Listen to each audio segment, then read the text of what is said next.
What's up, everybody? Welcome back. Another exciting little tidbit, shall we? What a week, huh? What a week. You know, I couldn't say TGIF last night good enough, right? Definitely a turbulent week. We are, I believe this is March the 12th, somewhere in there. We are on the weekend, okay? Thank God, right? It's really interesting when the weekends come around, right? We get the chance to actually take a break, right? But then also the collective consciousness, everybody's getting out of that hustle bustle and they're actually doing some things that they enjoy. They're taking the time, maybe they're getting into a hobby, or they're just really just relaxing, right? So that easement on the collective consciousness really helps us true light workers really divulge, decompress, and really see what we were going through, right, throughout the week. So definitely was a turbulent week. What I saw on Monday was just straight beautifulness, right? Instant manifestation, the speed, the things. But at the beginning of Monday, it wasn't like that, right? It was like midday, kind of like flip switched, right? When we got these higher energies coming in, and all of a sudden things were rolling, right? It felt great, you know? And it carried through to about Wednesday for me, and then it was like this chaos came in, right? And the chaos, I didn't want to even acknowledge it to begin with, right? But the chaos came in strong, and you know, it kind of pulled at me a little bit, right? And I started really getting mad at corporate America, right? I mean, I was ready to just say screw it and run to the hills, right? Who needs all this shit? But then I humbled myself and I came back into my glory. But with that, I wanted to share a little lesson that I went through over the week that I think is important for everybody to understand and actually, you know, remember. It's a good thing to understand, remember, right? To learn from the lessons that we're given, right? That's how we grow. That's how we expand. So for me, you know, it was holding my power, right? You know I control my reality. I know that my actions of how certain things happen within my environment dictate the way my feelings and thoughts go, right? So I was dealt with a turbulent situation, and I dropped down into that 3D wavelength, if you will, right? And that frequency. And as I'm there, I got frustrated, right? I got upset. And then as I got frustrated and upset, right, it's more of that undesirable frequency came to me, right? And then I'm trying to push away from it, but I'm touching it, right? I'm pushing it, trying to get it away from me, but I'm touching it, you know, and it's becoming. So I really stepped back and humbled myself and said, look, okay, I got to take responsibilities for my actions, okay? If a certain outcome comes, I'm giving up my power in a sense when I say or go into a thought pattern of defeat or I can't do this no more. You know, it's very interesting how humbled and high-spirited energy and everything's manifestation at the beginning of the week, and then I hit that speed bump, if you will, and it deflated me, right? And as it deflated me, I kind of stepped out of my power and I started doing undesirable things that we know is not the right path, right? And it was very interesting because, you know, I wanted to draw it back, right? I just wanted to like shoot up, but it's like there was a lesson there to learn. And the lesson is there to learn was pay attention to your surroundings and what's going on, but how you're reacting to it, right? So if we stay humble and in compassion and we take it with grace, right, we're able to transition through it faster. But if we kind of, you know, like I did, fall apart a little bit, dip down, really get frustrated, and then lose control over our thoughts and our emotions and all the wonderful things we've done to get to this point, we kind of give our power back in a way, right? Because when you come down into that low of a frequency, you know, you're kind of cut off from the higher energies, if you will, because the higher energies want to co-create and manifest instantly, right? So when you're in that kind of a state and then you go lower, we don't want to manifest things that are going to be detrimental to our process. So there's like a gate or a door, if you will, that shuts you off and really keeps you in that lower frequency, but also allows you not to affect the higher frequency that you've worked so diligently to achieve. So the lesson that came for me was pay attention to how you act upon certain situations that arise, right? If you can have a humbled reaction and stay compassionate, you're going to stay in your power and those things are going to dissolve. But when you kind of fold and you put yourself in that container, right? And you become part of that. Now you're absorbing and attracting those things. So you're going away from what you desire with your power. So just a little bit to point out there.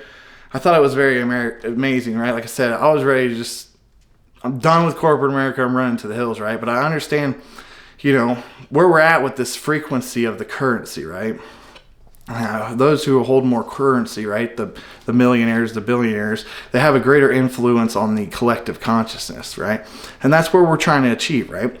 Getting on that stage and uplifting people and going through this personal progression and expanding ourselves and upliftment. It's just, I can't do that unless I hold a certain frequency charge. And of course, having currency, energy, helps build that, right? You have a greater influxes of energy within you, so you can have a greater, a greater outcome, but a greater influence on the collective consciousness. So keep that in mind. Don't be absorbed by the collective consciousness. Influence the collective consciousness through the divinity that you are. Very interesting. But like I said, staying in compassion is where we're going to get that, right? It's hard sometimes, and I will admit, to stay in compassion when so much grief and dissatisfaction has happened, right? But that's where that art of coming into yourself, right? Fully diving into that self-love and accepting the things that happen in your atmosphere and not giving them the reactions that they desire. It's very important, very key. And then also kind of coming up through that, right? We got to respect each other's truths, right? My truth might be a little bit different than your truth, and your truth might be a little bit different than my truth. But if I want to stay in my power, right, I have to honor the truth and the divinity within me. So if my truth and my divinity within me does not match you, I can't allow your truth to pull me out of my truth, right? Now, I can compassionately come down and interact and try to, meld the truths together, if you will. But if I come down and force my truth upon you, it's only going to upset you, trigger you, push you further away from my intuitive understanding, right? So I think that's very important to keep in mind. We have to respect people's truths. But in the same sense, we can alter reality. So we can alter people's truths. But if we alter people's truths by taking them out of their truth, then we're pushing back, right? It's the same thing as I was talking about earlier. We're pushing against something that we don't desire, but we're touching it. So because we're touching it, our energies are intertwining, right? We're becoming quantumly entangled with that undesirable outcome. So obviously, to be in compassion, to stay respectful of people's truths, that's the route we're going on. And I just want to really put that out there and let you guys understand that, because it's a valuable lesson that I've learned, but yet I still get tested in, right? And when I think I'm really on that straight and narrow, certain things happen within my energy field, certain things happen within my day-to-day, right? Corporate America, working the 9 to 5, right? Things I really don't desire to do, right? But then I got to have that compassion and look at what doing these certain things within these jobs, what kind of reactions, what kind of vacations, what kind of experiences does it allow me to carry out that actually uplifts my soul, right? So yeah, it could feel like it's very draining at times, I remember when I was first waking up, I was like, there's no way I could go back to work. I can't stand to be around people, right? It was just, my discernment wasn't there, but my intuition was very high, and I could pick up on everybody's collective energy, and I didn't care for it, right? So it was better for me at that point to just escape the reality in itself and come into that self-centered and really find the true truth of myself, right? Because once you become powerful enough to understand and to, intermingle in between these multidimensionalities, and you discover the truth of who you are, and you start stepping into that, and that's intuitive. Nobody's telling you, right? You're finding the pieces on your own, right? You're walking the journey. You find the rainbow bridge, right? You go through the door because you're good with the doorkeeper, and you expand and evolve into higher levels of consciousness, right? That's what I want for everyone.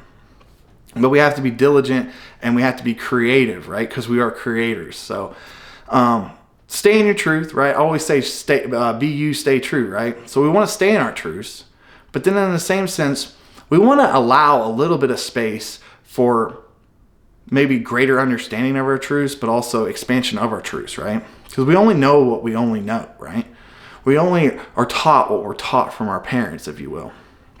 So some people are taught respect and have that, automatically that compassion and gratitude towards people, right? Other people are raised to, it's yours, keep it, and be divided because you have to hold on to your sack, right? You can't give it away, right? So it's very interesting how we've learned these things. But once again, we only know what we only know. So we have to keep a part of us that's willing to expand, change, and learn greater wisdom so that we can divulge this wisdom into our truths, grow our truths, expand ourselves. You know what I'm saying? And put them wings out and soar, Just, I'm very humbled. Like I said, it's been a tough week. I hope everybody's doing well. Obviously, if you need me, sessions are there. We're a little bit booked up, but I'm sure we can find time for you. Life's been happening fast, right? It's been a very roller coaster ride, with the 3 kids, the wife, the dogs. I mean, there's never really a dull moment, right? And then I get, in these different thought patterns and kind of modalities of how I'm expanding and coming into the greater essence of myself. And I really don't want to interact with things. But after this whole experience of coming out of my power, stepping down, really feeling the burden of corporate America and this, Babylonian money system, if you want to call it that, right? The economy, right? The economy needs us, but it's portrayed to us that we need the economy, right? Because if we don't go to work and do the jobs, is there an economy left, right? It's very interesting. We're going on those subjects very good. I'm looking at reaching out to a couple different soul sisters within the community. I want to do a live on it, really break it down. And then once we build up that kind of frustration, pent up energy within the collective consciousness, release it and do a great guided meditation. So stay in tune for that. When you're dealt with the test and something pulls you out of your strength, right? It's a chance to raise your baseline, right? It's a chance to expand your consciousness and understand what's the derivative factor, right? What can I control? Because we can always control our emotions. We can always control our thoughts. We can always control how we respond to things, right?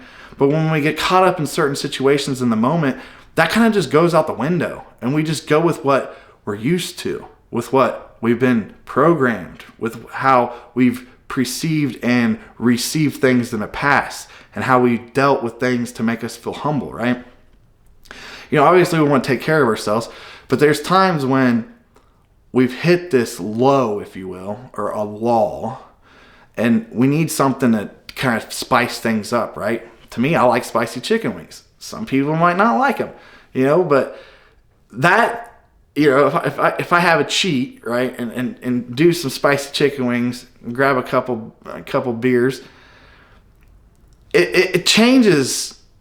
It's like an addiction thing, but it's weird because it changes the thought process. And then the things that were bothering me, I'm no longer, bothered by it. I'm in that food coma. And then I don't overindulge, right? I keep everything within moderation. And then I'm able to sit down and kind of escape that woe is me, right? Everybody wants to be woe at first when we're seeking, right? But when we really step into our power, we realize we've been woe. And now we need to be wow. So keep that in mind. I hope you guys are doing well. A bunch of blessings to everybody. Like I said, if I need sessions or anything, reach out to me. Only good things, more to come, right? When we're dealt with these tasks and these situations, it's very important that we understand and we have growth out of it, right? It's like a conversation I had with one of my buddies the other day. The kid didn't want to do something and made a mistake. And, hey son, did you learn from your mistake? Do you understand how you're not going to create that again, right? And I think sometimes we forget some of the trials and tribulations that we've been through, and we kind of get hoodwinked and snickered back into those trials and tribulations, even though we've already passed them. it's like a draw to come back in. It's like, are you going to take the bait, right? So don't take the bait, and also stay in your own power, right? You can only give so many cookies to so many people at a time, right? There's times when you got to take the cookie jar away. Another good analogy is I love holding space for anyone, right? I will put you in the bird's nest, if you will, right? Holy Bird Tribe, shout out. Hope you guys are all doing great. I know we're spreading them wings and soaring. Great messages come.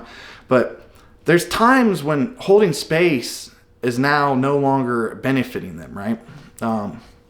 As we push them out of the nest, it might cause some turbulence for them, but it's going to help them get back onto their own way, right? It's going to help them start developing through their consciousness, developing through their karmic patterns, and developing that true power within them, right? A lot of people see me and they want to live vicariously through me, and they think I'm the center point to that power, right? But it's divinity within me that's still within you, right? So since you haven't quite harnessed that divinity within you, you look at my divinity as the source, which is fine. But what I'm trying to let you guys know and let you understand is that divinity and that source is within you, and you don't need anybody but you. So with that in mind, guys, you stay you be true. And until next time, peace. I love you guys.